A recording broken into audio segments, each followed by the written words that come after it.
ಶಿರಸಿ ನಗರದ ಟಿಎಂಎಸ್ ಸಭಾಭವನದಲ್ಲಿ ಶಿರಸಿ ತಾಲೂಕಾ ವ್ಯವಸಾಯ ಹುಟ್ಟುವಳಿಗಳ ಸಹಕಾರ ಮಾರಾಟ ಸಂಘದ ವತಿಯಿಂದ 71ನೇ ಸಹಕಾರ ಸಪ್ತಾಹದ ಅಂಗವಾಗಿ ಸಹಕಾರಿ ಸಂಘದ ಸದಸ್ಯರಿಗೆ, ಖರೀದಿದಾರರಿಗೆ ಹಾಗೂ ವಿಶೇಷ ಸಾಧಕರಿಗೆ ಶುಕ್ರವಾರ ಸನ್ಮಾನ ಕಾರ್ಯಕ್ರಮ ನಡೆಯಿತು. ಈ ಒಂದು ಕಾರ್ಯಕ್ರಮವನ್ನು ಉದ್ಘಾಟಿಸಿ ಮಾತನಾಡಿದ ವಿಷ್ಣು ಎನ್ ಭಟ್, ಈ ಸಹಕಾರಿ ಚಳುವಳಿಯನ್ನು ಹಲವಾರು ಜನರು ಕಷ್ಟಪಟ್ಟು ಶ್ರಮಿಸಿ ಬೆಳೆಸಿದ್ದರಿಂದ ಈ ಸಹಕಾರ ಚಳುವಳಿ ಬೆಳೆಯಲು ಸಾಧ್ಯವಾಗಿದೆ. ಅದನ್ನು ಇಲ್ಲಿಯವರೆಗೆ ಮುಂದುವರಿಸಿಕೊಂಡು ಬಂದಂತಹ ಎಲ್ಲರಿಗೂ ಧನ್ಯವಾದಗಳನ್ನು ಹೇಳುತ್ತೇನೆ ಎಂದು ತಿಳಿಸಿದರು.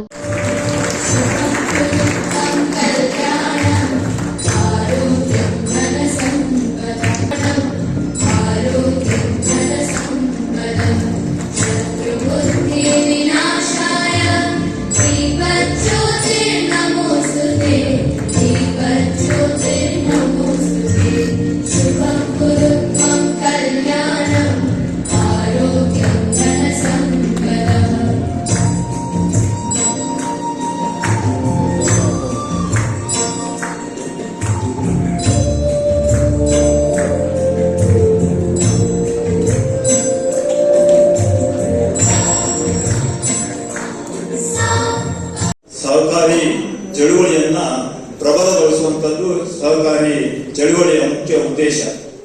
ಇನ್ನು ಈ ಒಂದು ಕಾರ್ಯಕ್ರಮಕ್ಕೆ ಮುಖ್ಯ ಅತಿಥಿಯಾಗಿ ಆಗಮಿಸಿ ಮಾತನಾಡಿದ ಶಶಿಭೂಷಣ್ ಹೆಗಡೆ ಅವರು, ಉತ್ತರ ಕನ್ನಡ ಜಿಲ್ಲೆಯಲ್ಲಿ ಸಹಕಾರಿ ಕ್ಷೇತ್ರವನ್ನು ರಚನಾತ್ಮಕವಾಗಿ ಬೆಳೆಸಿದ ಕೀರ್ತಿ ಉತ್ತರ ಕನ್ನಡ ಜಿಲ್ಲೆಗೆ ಸಲ್ಲುತ್ತದೆ. ಸ್ವಾತಂತ್ರ್ಯ ನಂತರ ಅತಿ ಪರಿಣಾಮಕಾರಿಯಾಗಿ ಬೆಳೆಯಲು ಸಾಧ್ಯವಾಗಿದೆ.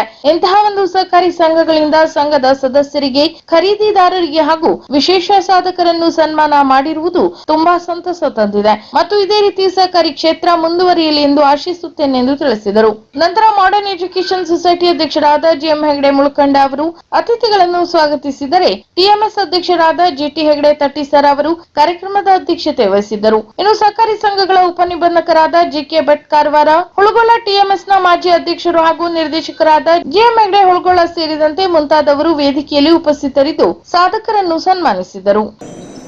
ಮತ್ತು ದೇಶದ ಒಂದು ಅಭಿವೃದ್ಧಿಯಲ್ಲಿ ಮಹತ್ತರವಾದ ಒಂದು ಪಾತ್ರವನ್ನ ಈ ಸಹಕಾರಿ ಚಳುವಳಿ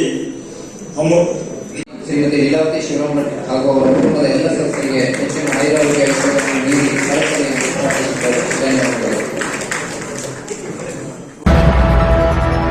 ವೈವಿ ಕರ್ನಾಟಕ ರಸ್ತೆ ಸಾರಿಗೆ ಸಂಸ್ಥೆ ಶಿರಸಿ ಘಟಕದ ಆವರಣದಲ್ಲಿ ಶುಕ್ರವಾರದಂದು ವಾಯು ಮಾಲಿನ್ಯ ನಿಯಂತ್ರಣದ ಮಾಸಾಚರಣೆ ಅಂಗವಾಗಿ ಪ್ರಾದೇಶಿಕ ಸಾರಿಗೆ ಕಚೇರಿ ಸಹಯೋಗದಲ್ಲಿ ಜಾಗೃತಿ ಕಾರ್ಯಕ್ರಮವನ್ನು ಹಮ್ಮಿಕೊಳ್ಳಲಾಗಿತ್ತು. ಇನ್ನು ಕಾರ್ಯಕ್ರಮದ ಮುಖ್ಯ ಅತಿಥಿಗಳಾಗಿದ್ದ ಹಿರಿಯ ಮೋಟಾರು ವಾಹನ ನಿರೀಕ್ಷಕ ಕುಲಕರ್ಣಿ ಅವರು ಈ ವೇಳೆ ಮಾತನಾಡಿ, ಘಟಕದ ಸಿಬ್ಬಂದಿಗಳಿಗೆ ವಾಯು ಮಾಲಿನ್ಯ ನಿಯಂತ್ರಣದ ಕುರಿತಾಗಿ ತಿಳುವಳಿಕೆಯನ್ನು ನೀಡಿದರು. ಇನ್ನು ಘಟಕ ವ್ಯವಸ್ಥಾಪಕ ಸರ್ವೇಶ್ ಆರ್ ಕಾರ್ಯಕ್ರಮದ ಅಧ್ಯಕ್ಷತೆ ವಹಿಸಿದ್ದರೆ, ಸಂಚಾರ ಅಧೀಕ್ಷಕ ಮಹೇಶ್ ಜೋಗ್ಲೇಕರ್, ಸಂಚಾರ ನಿರೀಕ್ಷಕ ಕಿರಣ್ ನಾಯ್ಕ್ ಈ ವೇಳೆ ಉಪಸ್ಥಿತರಿದ್ದರು. ಅಂತೆಯೇ ಲೆಕ್ಕಪತ್ರ ಮೇಲ್ವಿಚಾರಕ ಮಂಜುನಾಥ್ ಶೇಟ್ ಕಾರ್ಯಕ್ರಮ ನಿರೂಪಿಸಿ ವಂದಿಸಿದರು. ಆರ್ಥಿಕ ವ್ಯವಸ್ಥೆಯಲ್ಲಿ ಏರ್ಪೇರಾಗುತ್ತೆ. ಆ ನಿಟ್ಟಿನಲ್ಲಿ ವಾಹನಗಳ ನೋಂದಣಿಯೂ ಕುರಿತವಾಗ್ತಾ ಇದೆ. ಜನರ ಆರ್ಥಿಕ ಮಟ್ಟನೂ ಇವತ್ತು ಹೆಚ್ಚಿಗೆ ಆಗ್ತಾ ಇದೆ. ಎಲ್ಲ ಬೆಳವಣಿಗೆ ಆದರೂ ಸಹಿತ ಯಾವ ಪ್ರಮಾಣದಲ್ಲಿ ನಮ್ಮ ಆರೋಗ್ಯಕರವಾದ ವಾತಾವರಣ ನಮ್ಮ ಪ್ರಕೃತಿಯಲ್ಲಿ ಇರಬೇಕು ಅದನ್ನು ನಾವು ಇವತ್ತು ಕಾಣ್ತಾ ಇದ್ದೀವಿ. ಕೇವಲ ನಮ್ಮ ಭಾರತ ದೇಶಕ್ಕಷ್ಟೇ ಸೀಮಿತವಾಗಿಲ್ಲ, ಇಡೀ ಜಗತ್ತಿನಾದ್ಯಂತ ಇದರ ಬಗ್ಗೆ ನಮಗೆ ಒಂದು ಕಳವಳಕಾರಿಯಾದಂಥ ಒಂದು ಪ್ರಸಂಗ ಇವತ್ತು ನಡೀತಾ ಇದೆ. ವಿಷಕಾರಿಯಾದಂಥ ನಮ್ಮ ಈ ಗಾಳಿಯಲ್ಲಿ ನಮ್ಮ ಪ್ರಾಣವಾಯುವನ್ನು ಸೇವಿಸುವುದರಿಂದ ಮುಖ್ಯವಾಗಿ ನಮಗೆ ಅಸ್ತಮಾ ಬರ್ತಕ್ಕಂಥದ್ದು ವಿಪರೀತ ಆಗ್ತಾ ಇದೆ. ಆಮೇಲೆ ನಮಗೆ ಚರ್ಮ ರೋಗ ಬರುತ್ತೆ. ಕೇಂದ್ರ ಸರ್ಕಾರ ಕಳೆದ 10 ವರ್ಷಗಳಲ್ಲಿ ಹಲವಾರು ಜನಪರ ಯೋಜನೆಗಳನ್ನು ಪರಿಚಯಿಸಿದ್ದು, ಜನಸಾಮಾನ್ಯರು ಈ ಎಲ್ಲ ಯೋಜನೆಗಳ ಅನುಕೂಲತೆಯನ್ನು ಪಡೆದುಕೊಳ್ಳಬೇಕೆಂದು ಸಂಸದ ವಿಶ್ವೇಶ್ವರ ಹೆಗಡೆ ಕಾಗೇರಿ ತಿಳಿಸಿದರು. ಅವರು ಇತ್ತೀಚೆಗೆ ಶಿರಸಿಯ ಎಂಎಸ್ ಕಾನೂನು ಕಾಲೇಜಿನಲ್ಲಿ ಶಿವಮೊಗ್ಗದ ಕೇಂದ್ರ ಸಂವಹನ ಇಲಾಖೆ ವತಿಯಿಂದ ಆಯೋಜಿಸಲಾಗಿದ್ದ ಕೇಂದ್ರ ಸರ್ಕಾರದ ಯೋಜನೆಗಳ ಮಾಹಿತಿ ನೀಡುವ ಛಾಯಾಚಿತ್ರ ಪ್ರದರ್ಶನ ಹಾಗೂ ಜಾಗೃತಿ ಕಾರ್ಯಕ್ರಮವನ್ನು ಉದ್ಘಾಟಿಸಿ ಮಾತನಾಡಿದರು. ಇನ್ನು ಕೇಂದ್ರ ಸರ್ಕಾರದ ಜನಪರ ಯೋಜನೆಗಳನ್ನು ಗ್ರಾಮೀಣ ಭಾಗಗಳಿಗೆ ತಲುಪಿಸುವ ಅಗತ್ಯವಿದೆ. ಹಳ್ಳಿಗಳ ಜನರು ಕೇಂದ್ರ ಸರ್ಕಾರದ ಕೃಷಿ ಪಿಂಚಣಿ ಹಾಗೂ ವಿಮಾ ಯೋಜನೆಗಳ ಅನುಕೂಲತೆ ಪಡೆಯಬೇಕು. ಇಂದು ಸಮಗ್ರ ಆರೋಗ್ಯ ರಕ್ಷಣೆಗಾಗಿ ಪರಿಚಯಿಸಿರುವ ಆಯುಷ್ಮಾನ್ ಭಾರತ ಯೋಜನೆಯ ಅನುಕೂಲವನ್ನು 70 ವರ್ಷ ವಯೋಮಾನದವರಿಗೂ ವಿಸ್ತರಿಸಲಾಗಿದೆ. ಮಹಿಳೆಯರು ಹಾಗೂ ಮಕ್ಕಳಿಗಾಗಿ ಹಲವಾರು ಉತ್ತಮ ಯೋಜನೆಗಳಿವೆ ಎಂದು ತಿಳಿಸಿದರು. ಇನ್ನು ಸೂರ್ಯ ಘರ್ ಯೋಜನೆಯಡಿ ಗ್ರಾಮೀಣ ಭಾಗಗಳ ಜನರು ಸೋಲಾರ್ ಫಲಕ ಅಳವಡಿಸಿ ವಿದ್ಯುತ್ ಉಳಿತಾಯ ಮಾಡಬಹುದು.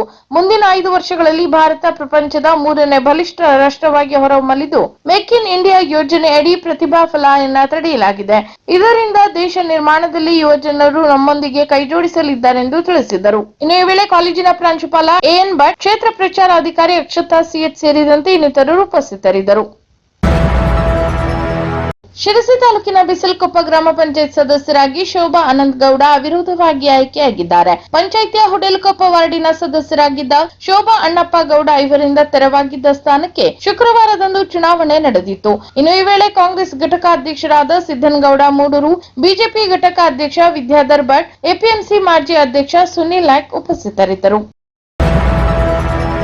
ಸರ್ಕಾರಿ ಕಚೇರಿಗಳಲ್ಲಿ ಕೆಲಸಗಳನ್ನು ನಿರ್ವಹಿಸಲು ಲಂಚಕ್ಕೆ ಬೇಡಿಕೆ ಮತ್ತು ಕರ್ತವ್ಯ ಲೋಪ ಎಸಗುವ ಅಧಿಕಾರಿಗಳ ವಿರುದ್ಧ ಸಾರ್ವಜನಿಕರು ದೂರು ನೀಡಲು ಮುಂದೆ ಬರಬೇಕು. ಈ ಸಭೆಯಲ್ಲಿ ಅಧಿಕಾರಿಗಳನ್ನು ಬಿಟ್ಟು ಬೆರಳೆಣಿಕೆಯಷ್ಟು ಜನರು ಮಾತ್ರ ದೂರು ನೀಡಲು ಬಂದಿದ್ದಾರೆ. ಇದರ ಅರ್ಥ ಭ್ರಷ್ಟಾಚಾರ ನಡೆಯುತ್ತಿಲ್ಲ ಎಂದಲ್ಲ ಎಂದು ಕಾರವಾರ ಲೋಕಾಯುಕ್ತ ಅಧೀಕ್ಷಕರಾದ ಕುಮಾರ್ ಚಂದ್ರ ತಿಳಿಸಿದರು. ದಾಂಡೇಲಿಯ ನಗರಸಭೆ ಸಭಾಭವನದಲ್ಲಿ ನಡೆದ ಸಾರ್ವಜನಿಕರಿಗೆ ಮಾಹಿತಿ ಮತ್ತು ದೂರು ಸ್ವೀಕಾರ ಕಾರ್ಯಕ್ರಮ ಉದ್ದೇಶಿಸಿ ಅವರು ಮಾತನಾಡಿದರು. ಇನ್ನು ಅರ್ಜಿಗಳ ವಿಲೇವಾರಿಗೆ ವಿಳಂಬ, ಸರ್ಕಾರಿ ಹಣ ದುರುಪಯೋಗ, ಕರ್ತವ್ಯ ಲೋಪ, ಕಟ್ಟಡ, ರಸ್ತೆ ಕಳಪೆ ಕಾಮಗಾರಿ, ಕಾನೂನು ಬಾಹಿರವಾಗಿ ಕೆಲಸ ಮಾಡಿಕೊಟ್ಟು ಅನಂತರ ಕಾಣಿಕೆ ಪಡೆಯುವುದು ಅಥವಾ ಮೊದಲೇ ಪಡೆಯುವುದು, ಆದಾಯಕ್ಕಿಂತ ಹೆಚ್ಚು ಆಸ್ತಿ ಸಂಪಾದನೆ ಮತ್ತು ಕಸ ವಿಲೇವಾರಿಗೆ ನಿರ್ಲಕ್ಷ್ಯ ಮಾಡುವ ಅಧಿಕಾರಿ ನೌಕರರ ವಿರುದ್ಧ ಸಾರ್ವಜನಿಕರು ದೂರುಗಳನ್ನು ನಿಗದಿತ ನಮೂನೆಯಲ್ಲಿ ಭರ್ತಿ ಮಾಡಿ ಸಲ್ಲಿಸಬಹುದಾಗಿದೆ ಎಂದರು. ಇನ್ನು ಕರ್ನಾಟಕ ಲೋಕಾಯುಕ್ತ ಕಾಯ್ದೆಯಡಿ ಭರ್ತಿ ಮಾಡಿದ 7 ದೂರು ಅರ್ಜಿಗಳನ್ನು ಸ್ವೀಕರಿಸಿ ಸಂಬಂಧಪಟ್ಟ ಇಲಾಖೆ ಅಧಿಕಾರಿಗಳಿಗೆ ಬಗೆಹರಿಸಲು ನಿರ್ದೇಶನ ನೀಡಲಾಯಿತು. ಇನ್ನು ಸಭೆಯಲ್ಲಿ ಲೋಕಾಯುಕ್ತ ಅಧೀಕ್ಷಕರಾದ ಕುಮಾರ್ ಚಂದ್ರ,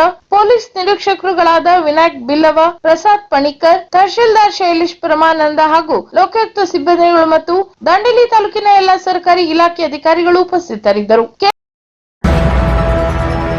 ಶಿರಸಿಯ ಗಣೇಶ ನಗರದಲ್ಲಿರುವ ರವಿ ನಾಯ್ಕ್ ಇವರ ಮನೆಯ ಹೊರಭಾಗದಲ್ಲಿ ಹಾಕಲಾಗಿದ್ದ ಬೋಡ್ರೆಸ್ ಕಲ್ಲಿನ ಮಧ್ಯ ನುಸುಳಿದ್ದ ಕೊಳಕು ಮಂಡಲ ಹಾವನ್ನು ಸ್ನೇಕ್ ಸ್ಟಾರ್ ಪ್ರಶಾಂತ್ ಹುಲೇಕಲ್ ಅವರು ಹಿಡಿದು ಸುರಕ್ಷಿತವಾಗಿ ಕಾಡಿಗೆ ಬಿಡುವಲ್ಲಿ ಯಶಸ್ವಿಯಾಗಿದ್ದಾರೆ.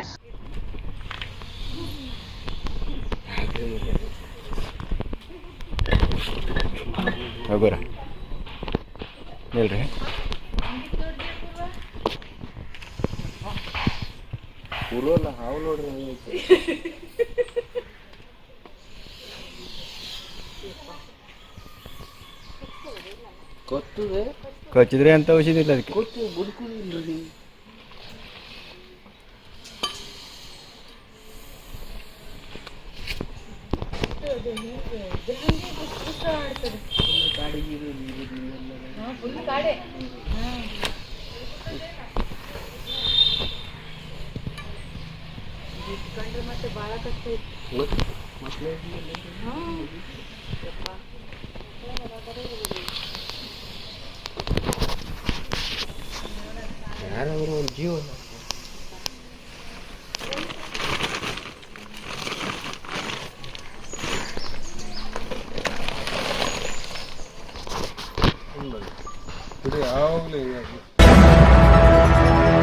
ಪಂಚಾಯತ್ಗಳಲ್ಲಿ ಕೆಲಸ ಮಾಡುವ ನೌಕರರಿಗೆ ಯಾವುದೇ ಭದ್ರತೆ ಇಲ್ಲ. ಸರ್ಕಾರಿ ನೌಕರರಿಗೆ ಕನಿಷ್ಠ ವೇತನ ನಿಗದಿ ಮಾಡಬೇಕು ಎಂದು ಗ್ರಾಮ ಪಂಚಾಯತ್ ನೌಕರರ ಕ್ಷೇಮಾಭಿವೃದ್ಧಿ ಸಂಘದ ಜಿಲ್ಲಾಧ್ಯಕ್ಷ ಗಂಗಾಧರ ನಾಯ್ಕ್ ತಿಳಿಸಿದರು. ಕಾರವಾರದ ಪತ್ರಿಕಾ ಭವನದಲ್ಲಿ ಮಾಧ್ಯಮಗೋಷ್ಠಿ ನಡೆಸಿ ಮಾತನಾಡಿದ ಅವರು, ಪಂಚಾಯತ್ ವ್ಯಾಪ್ತಿಯಲ್ಲಿ bill collector, clerk, data entry, water man, ಶುಚಿತ್ವ ನೌಕರ ಹಾಗೂ ಅಟೆಂಡರ್ಗಳು ಕೆಲಸ ಮಾಡುತ್ತಿದ್ದಾರೆ. ಎಲ್ಲಾ ನೌಕರರ ಸೇವಾ ಭದ್ರತೆಯನ್ನು ಸರ್ಕಾರ ನೀಡಬೇಕೆಂದು ಆಗ್ರಹಿಸಿದರು. ಇನ್ನು ಈ ಹಿಂದೆ ಬೆಳಗಾವಿಯ ಅಧಿವೇಶನದ ವೇಳೆ ಮತ್ತು ವಿವಿಧ ಭಾಗಗಳಲ್ಲಿ ಪಂಚಾಯತ್ ನೌಕರರು ಸೇವಾ ಭದ್ರತೆಗೆ ಪ್ರತಿಭಟನೆ ನಡೆಸಲಾಗಿತ್ತು.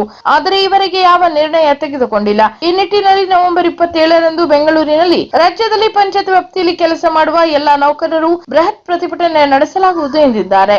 ಇನ್ನು ಬಿಲ್ ಕಲೆಕ್ಟರ್ ಹಾಗೂ ಕ್ಲರ್ಕ್ಗೆ 17,000, ವಾಟರ್ ಮ್ಯಾನ್ ಹಾಗೂ ಪಂಪ್ ಆಪರೇಟರ್ಗಳಿಗೆ 15,000, ಸ್ವಚ್ಛತಾ ನೌಕರರಿಗೆ 18,000 ಮತ್ತು ಅಟೆಂಡರ್ಗೆ 15,000 ನಿಗದಿ ಮಾಡಲಾಗಿದೆ. ಸಂಬಳ ಬಿಟ್ಟರೆ ಯಾವುದೇ ಸೌಲಭ್ಯ ಸರ್ಕಾರ ನೀಡುತ್ತಿಲ್ಲ. ಕನಿಷ್ಠ ಪಿಎಫ್ ಸೌಲಭ್ಯವೂ ಇಲ್ಲ. ಮಾಡುತ್ತಿಲ್ಲ. ಸರ್ಕಾರದ ಸೌಲಭ್ಯಗಳನ್ನು ಗ್ರಾಮೀಣ ಭಾಗದಲ್ಲಿ ಜನರಿಗೆ ಮುಟ್ಟಿಸುವ ಕೆಲಸವನ್ನು ಪಂಚಾಯಿತಿಯ ನೌಕರರು ಮಾಡುತ್ತಿದ್ದು, ಈ ಬಗ್ಗೆ ಸರ್ಕಾರ ನಮ್ಮ ಸಮಸ್ಯೆ ಬಗೆಹರಿಸಲು ಕ್ರಮ ಕೈಗೊಳ್ಳಬೇಕೆಂದು ಆಗ್ರಹಿಸಿದರು. ಈ ವೇಳೆ ಸಂಘಟನೆಯ ಪ್ರಧಾನ ಕಾರ್ಯದರ್ಶಿ ಯೋಗೇಶ್ ನಾಯ್ಕ್, ಕಾರವಾರ ತಾಲೂಕು ಅಧ್ಯಕ್ಷ ಮಂಗೇಶ್ ಗೋವೇಕರ್, ಭಟ್ಕಳ ತಾಲೂಕು ಸಮಿತಿ ಉಪಾಧ್ಯಕ್ಷ ದಾಮು ನಾಯ್ಕ್ ಸೇರಿದಂತೆ ಇನ್ನಿತರರು ಉಪಸ್ಥಿತರಿದ್ದರು. ಡಿಸೆಂಬರ್ 14ರಂದು ನಡೆಯುವ ರಾಷ್ಟ್ರೀಯ ಲೋಕ ಅದಾಲತ್ನಲ್ಲಿ ಜಿಲ್ಲೆಯಲ್ಲಿ 5,000ಕ್ಕೂ ಅಧಿಕ ಪ್ರಕರಣಗಳನ್ನು ರಾಜ್ಯ ಮೂಲಕ ಇತ್ಯರ್ಥಪಡಿಸುವ ಗುರಿ ಹೊಂದಲಾಗಿದೆ ಎಂದು ಸಿವಿಲ್ ನ್ಯಾಯಾಧೀಶರು ಹಾಗೂ ಜಿಲ್ಲಾ ಕಾನೂನು ಸೇವಾ ಪ್ರಾಧಿಕಾರದ ಸದಸ್ಯ ಕಾರ್ಯದರ್ಶಿ ನ್ಯಾಯಮೂರ್ತಿ ದಿವ್ಯಶ್ರೀ ಸಿಎಂ ತಿಳಿಸಿದ್ದರು.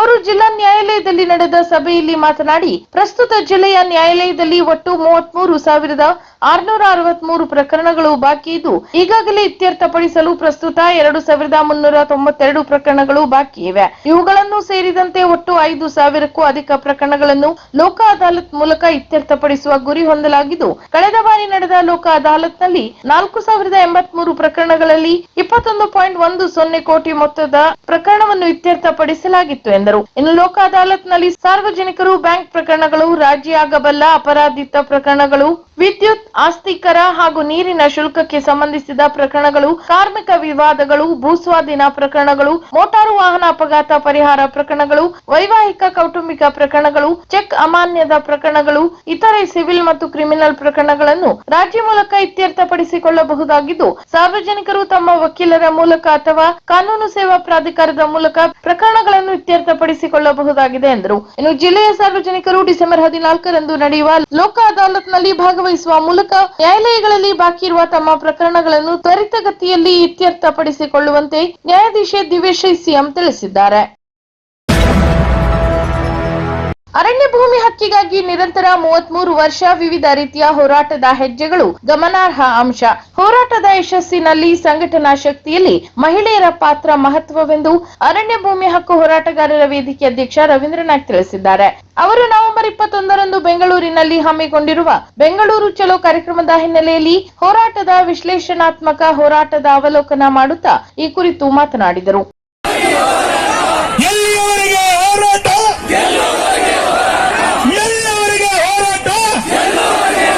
ಇನ್ನು ಭೂರಹಿತ ಅರಣ್ಯವಾಸಿಗಳ ಹೋರಾಟಕ್ಕೆ ಮಹಿಳೆಯರ ಪಾಲ್ಗೊಳ್ಳುವಿಕೆ ಮತ್ತು ಮಹಿಳೆಯರ ಬೆಂಬಲ ಹೋರಾಟಕ್ಕೆ ಶಕ್ತಿ ನೀಡಿದೆ. ಅರಣ್ಯ ಹಕ್ಕು ಕಾಯ್ದೆ ಅಡಿಯಲ್ಲಿ ಕಾನೂನು ಅಂಶಗಳನ್ನು ಸಹಿತ ಅರಿತಿರುವುದು ವಿಶೇಷ.